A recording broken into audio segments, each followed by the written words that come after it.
এদিকে গত পরশুদিন গাজীপুরের একজন খতিব সাহেবকে অপহরণ করে নিয়ে গেছে, ইসকন সদস্যরা ধরে নিয়ে এই বেটাটা সীমান্তে লয়ে গেছে, পঞ্চগড়ে শিকল দিয়ে বাইন্ধা রাখছে, সেখান থেকে তারা উদ্ধার করে নিয়ে আসছে। গভীর ষড়যন্ত্র চলতেছে দেশ জাতির বিরুদ্ধে।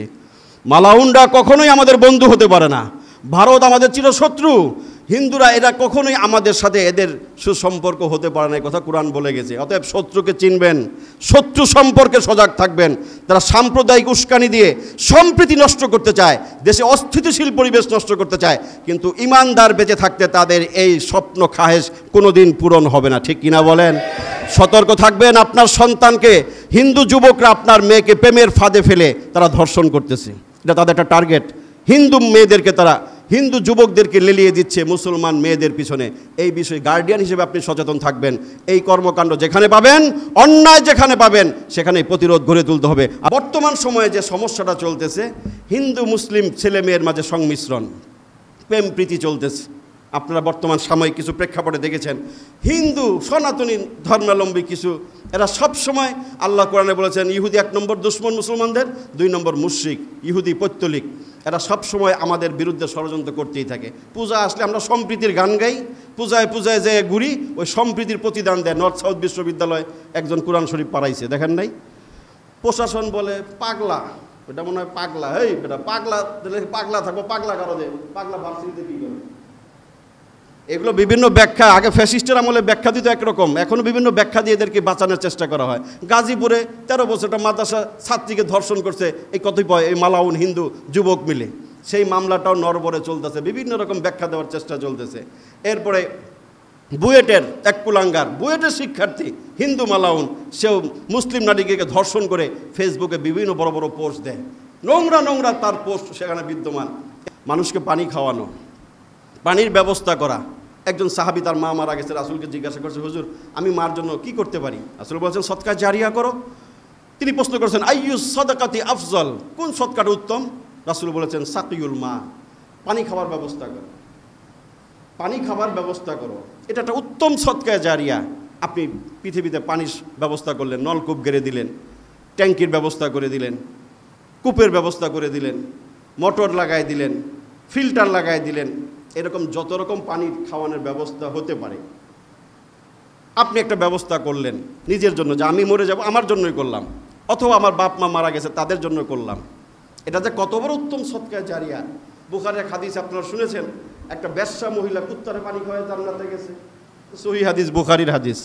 পানি খাওয়াইছি একটা সাধারণ নগণ্য প্রাণীকে, কুত্তা, পিপাসার্থ বেশ্যা মহিলা, তার কাছে একটু মায়া লাগছে, নিজের জুতা খুলে কূপের থেকে পানি উঠে কুত্তারে খাওয়াইছে। বুখারী হাদিসে রাসূল বলে গেছে আল্লাহর কাছে এত পছন্দ হয়েছে আমলটা, আল্লাহ তার পিছনে সব গুনাহ মাফ করে জান্নাতি দিয়ে দিয়েছে।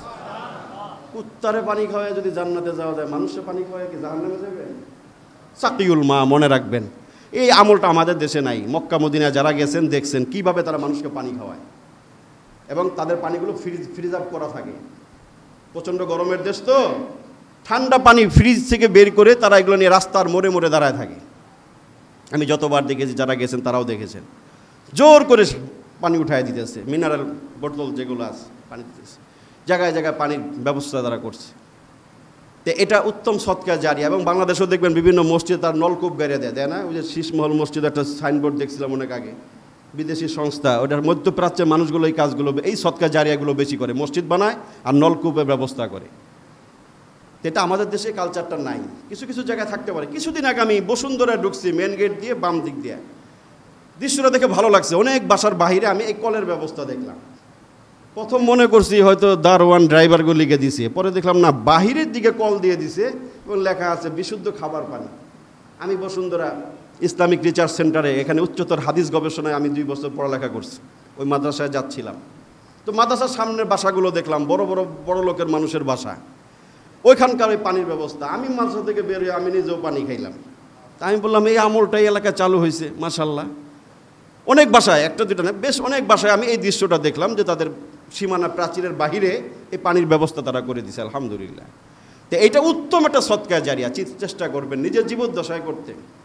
একটা ফিল্টার দরকার, কোনো মসজিদে মাদ্রাসা অথবা কোনো মানুষের একটা পানির ব্যবস্থা করা দরকার, ট্যাঙ্কি বসায় দিলেন, একটা ফিল্টার বিশুদ্ধ পানির। অনেক সময় আমরা বলি যেগুলো করেন নিজেরটা নিজে না করলে বাকি পরে এগুলো হয় না। তার বাস্তব প্রমাণ। কিছুদিন আগেও এক লোক মারা গেছে আমাদের এলাকার, নাম বলবো না, ধনী মানুষ ছিলেন, তার একমাত্র ছেলে রেখে গেছেন, অনেক সম্পদও আছে তার। ওই ছেলের বিবাহ দিয়েছেন কয়েক বছর আগে, বিবাহের মাঝে এত বড় গেট লাগাইছে, তার বাড়ি আর গেট আমি মাইপা কুল পাই নাই যে বাড়ি কদ্দুর আর গেট কদ্দুর। বাস্তব কথা, আমি যখন ওই বিয়ার সময় ওদিক দিয়ে যাচ্ছিলাম যে এই লোকের বাড়ি কতটুক আর গেটটা দেখছি বাড়ি থেকে বড়, এত বড় গেট লাগাইয়া পোলারে বিয়ে করাইছে। স্বাভাবিক আমাকে নিয়ে গেছে দোয়ার জন্য, আমি সৎকা জারিয়ার কথা বললাম, বাবা তো রেখে গেছে সম্পদ, সৎকা জারিয়ার ব্যবস্থা করেন, কিছু না কিছু করেন। আমার এক উস্তাদ তাকে ছেলেকে বললো ফোন দিয়ে, হুজুর ভাই আপনি তো বাবা চলে গেছেন, একটা ব্যবস্থা করেন সৎকা জারিয়া। ছোট্ট একটা কথা আপনাকে বলি, আমাদের মাদ্রাসার ছেলেরা পানি খায়, আমাদের এখানে কতগুলো ফিল্টার আছে, আর কয়েকটা দরকার, আপনি একটা ফিল্টারের ব্যবস্থা করে দেন, 10-15 হাজার 20 হাজার টাকা লাগবে। হ্যাঁ এত টাকা তো কেমন কী করি, আচ্ছা কিছু দিন যাওয়া যায়, আমি 5,000 টাকা দিব না কিছুদিন পরে।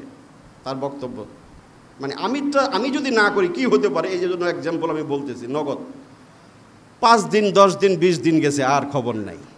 বাবার জন্য 5,000 টাকা দিয়ে একটা ফিল্টারের আংশিক অংশগ্রহণ করতে পারে নাই। বাবা কোটি টাকার মালিক, ছেলে একমাত্র ছেলে। এই পরিণতি কিন্তু আপনার আমারও হবে। নিজের জন্য যদি না করি, সন্তান যে কি করতে পারে যেটা দেখাইলাম, যেখানে সরাসরি প্রস্তাব যে আপনি একটা ফিল্টার লাগাও মিয়া, বাবা তো লেগে গেছে লাখ লাখ টাকা, তুমি তো খাইবা, ভোগ করতেছো, কিন্তু দিতে আমরা প্রস্তুত হয় না, সন্তান প্রস্তুত হয় না অধিকাংশ। এই জন্য রাসূল বলছেন নিজে সদকা জারিয়া নিজে করো। তাহলে আমরা বুঝলাম নহর জারি করা। জিয়াউর রহমান সাহেব খাল খনন করছে, আমরা শুনছি দেখি নেই, ভালো কাজ শুনেন না? জিয়াউর রহমান সাহেবের খাল খনন, উনি প্রকল্প কাজ করছেন, খাল খননের কথা রাসূল সদকা জারি হিসেবে বলে গেছেন। আপনার সম্ভব হলে যে কোনো পানির ব্যবস্থা করা মানুষের জন্য, এটা সদকা জারিয়া। 4 নম্বর গারাসা নাখলান আও সাজারান, কোনো বৃক্ষ রোপণ করা, গাছ লাগানো এটা একদম সদকা জারিয়া। যারা গরিব মানুষ, হুজুর আমরা তো অন্যটি করতে পারবো না, এটা সবার সুযোগ আছে। আম খাইছেন, আমটা একটা ভালো জায়গায় লাগান, বৃক্ষ চারাটা রোপণ করেন, আবার অন্য জায়গায় লাগায়েন না, নিজের জায়গায় লাগান, এটা একটা সদকা জারিয়া। জিয়াউর রহমান সাহেবের নামে ওই যে আরাফার ময়দানে অনেক নিম গাছ দেখা যায়, প্রচণ্ড রোদ, ওখানে তারা সবাই চিনে জিয়াটি, সাজারায় জিয়া বলে তারা, জিয়া গাছ গাছটা হচ্ছে নিম গাছ। উনি রাষ্ট্রপ্রধান থাকা অবস্থায় নাকি এই গাছগুলো ওখানে পাঠাইছিলেন এবং ওই গাছগুলো অনেকগুলো গাছ তিনি সেখানে রোপণ করেছেন। এটা একটা আল্লাহ তার দ্বারা একটা ভালো কাজ করাইছে, এটা সদকা জারিয়ার কাজ করাইছে। ওই গাছগুলো আমরা দেখছি, ওই গাছগুলোর নিচে আমরা দোয়া করি, হাজি সাহেবরা দোয়া করে নিম গাছগুলোর নিচে। তো আপনি যেখানে পারেন সদকা জারিয়া হিসেবে গাছ লাগান।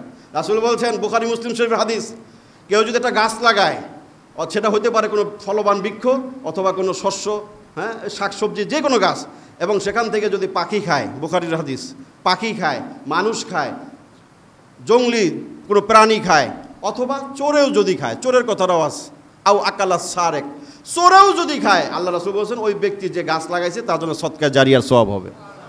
অর্থাৎ বৃক্ষরোপণ করা, আল্লাহ পাক আমাদেরকে সেই তৌফিক দান করেন।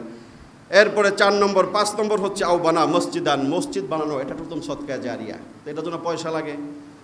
আল্লাহ রাসূল বলছেন একটা পাখির ডানা পরিমাণ জায়গাও যদি কেউ মসজিদে দান করে, আল্লাহও তাকে মসজিদ বানানোওয়ালা হিসাবে তাকে আল্লাহ পাক কবুল করে নেবেন। এখন আপনি জায়গা দিতে পারেন নাই, পাখির ডানা পরিমাণও দিতে পারেন নাই, 1 বিঘা তো দিতে পারেন নাই, কিন্তু মসজিদ নির্মাণে, মসজিদ সংক্রান্ত যে কোনো কিছুতে যদি আপনি শরীক হন, সেটা কিন্তু সদকা জারিয়া। হ্যাঁ, মসজিদ নির্মাণে দিয়েছেন, সিমেন্ট দিয়েছেন, ইট দিয়েছেন, বালু দিয়েছেন, নির্মাণ নাই, এখন যখন যা প্রয়োজন আপনি আল্লাহর ঘরের মহাব্বতে সদকা জারিয়া হিসাবে যখন কোনো কাজে শরীক, জারুই কিনে দেন, একটা পাপোশি কিনে দেন, ফ্যানই কিনে দেন, যে কোনো জিনিস আন্তরিক মহাব্বতের সাথে বিশুদ্ধ নিয়তে হালাল পয়সায় যখন আপনি কোনো মসজিদের খেদমত করবেন, এটা মসজিদ নির্মাণের অংশ হিসাবে সদকা জারিয়া হিসাবে আপনার আমলনামার ভিতরে লিপিবদ্ধ হয়ে যাবে ইনশাআল্লাহ। এরপর রাসূল বলেছেন আও ওয়াররাসা মাসহাফান, কোরআন শরীফ বিতরণ করা, মাসহাফ কোরআন বিতরণ করেন, কোরআন চর্চা আপনি ভূমিকা রাখলেন। মাদ্রাসা মসজিদ যেখানে ইলমে দ্বীন চর্চা হয়, আপনি কিতাব কিনে দিলেন, কোরআন শরীফ কিনে দিলেন। এই কথা বহুবার বলি, অনেকে সাড়া দেয় না। কিতাব কিনে দেওয়া কত বড় সদকা জারিয়া। এই যে আমাদের এখানে জালালাইন পর্যন্ত এই বছর, আগামী বছর মেশকাত, আল্লাহ চাইলে পরের বছর দাওরায়ে হাদিস, এক একটা সেটের কিতাবের দাম 5,000 6,000, দাওরা হাদিসের এক সেট কিতাবের দাম 20,000 টাকার উপরে পড়ে। যে ছেলেরা মাসে 1,000 টাকা দিতে পারে না মাদ্রাসায়, ফ্রি খানা খায়, এরা কিতাব কিনবে কই? এই জন্য অনেক দানশীল ব্যক্তিরা যারা সদকা জারিয়া বুঝে, এরা কিতাব কিনে দেয়। হুজুর আমি আমার বাবার নামে 1 সেট কিতাব দিয়ে দিলাম, মেশকাত শরীফের এক সেট কিতাব দিয়ে দিলাম। যে কোনো ধর্মীয় কিতাব যখন আপনি এইভাবে সদকা জারি হিসাবে দিবেন, আল্লাহ পাক সদকা জারি হিসাবে কবুল করবেন। 5 নম্বর 7 নম্বর রাসূল বলেছেন ওয়ালাদুন সালেহ, নেক সন্তান। এটা মনে রাখবেন, এটা ভালো সন্তান পৃথিবীতে রেখে যান। ভালো সন্তান বানানোর জন্য ভালো শিক্ষা দিতে হয়। কোন হাদিসের শিক্ষা দিবেন, সন্তান সম্পর্কে খোঁজ খবর রাখবেন, সম্পর্কে নীতি নৈতিকতার শিক্ষা দিবেন। এটা সন্তান পিতা হিসেবে আপনার দায়িত্ব। স্কুল কলেজ ইংলিশ মিডিয়াম ফিডিয়াম পড়াইছেন, সন্তানকে মানুষের বাচ্চা মানুষ বানাইতে পারেন নাই। এই জন্য আপনাকে দুনিয়াতে মাসুল দিতে হবে, পরকালে আল্লাহর সামনে জবাব দিতে হবে। এই জন্য সন্তান সম্পর্কে সচেতন থাকবেন। যেই শিক্ষাই দেন, ধর্মীয় শিক্ষা বাধ্যতামূলক, নীতি নৈতিকতার শিক্ষা বাধ্যতামূলক। সন্তানকে আদর্শ সন্তান হিসেবে রেখে যাবেন, সদকা জারিয়া হিসেবে পৃথিবীতে থাকবে, রাসূল বলে গেছেন। এখন আমাদের বিভিন্ন সময়, বর্তমান সময়ে যে সমস্যাটা চলতেছে, হিন্দু মুসলিম ছেলে মেয়ের মাঝে সংমিশ্রণ, প্রেম প্রীতি চলতেছে। আপনারা বর্তমান সাময়িক কিছু প্রেক্ষাপটে দেখেছেন, হিন্দু সনাতনী ধর্মাবলম্বী কিছু, এরা সব সময়, আল্লাহ কোরআনে বলেছেন ইহুদি 1 নম্বর দুশমন মুসলমানদের, 2 নম্বর মুশরিক, ইহুদি পৈত্তলিক। এরা সব সময় আমাদের বিরুদ্ধে ষড়যন্ত্র করতেই থাকে। পূজা আসলে আমরা সম্প্রীতির গান গাই, পূজায় পূজায় যে ঘুরি, ওই সম্প্রীতির প্রতিদান দেয়। নর্থ সাউথ বিশ্ববিদ্যালয় একজন কোরআন শরীফ পাড়াইছে, দেখেন নাই? প্রশাসন বলে পাগলা, ওটা মনে হয় পাগলা। এই বেটা পাগলা, পাগলা থাকবো, পাগলা কারো যে পাগলা ভার্সিটিতে কী করে? এগুলো বিভিন্ন ব্যাখ্যা, আগে ফ্যাসিস্টের আমলে ব্যাখ্যা দিত একরকম, এখনও বিভিন্ন ব্যাখ্যা দিয়ে এদেরকে বাঁচানোর চেষ্টা করা হয়। গাজীপুরে 13 বছরটা মাদ্রাসা ছাত্রীকে ধর্ষণ করছে এই কতিপয় এই মালাউন হিন্দু যুবক মিলে, সেই মামলাটাও নরবরে চলতেছে, বিভিন্ন রকম ব্যাখ্যা দেওয়ার চেষ্টা চলতেছে। এরপরে বুয়েটের এক কুলাঙ্গার, বুয়েটের শিক্ষার্থী হিন্দু মালাউন, সেও মুসলিম নারীকে ধর্ষণ করে ফেসবুকে বিভিন্ন বড় বড় পোস্ট দেয়, নোংরা নোংরা তার পোস্ট সেখানে বিদ্যমান।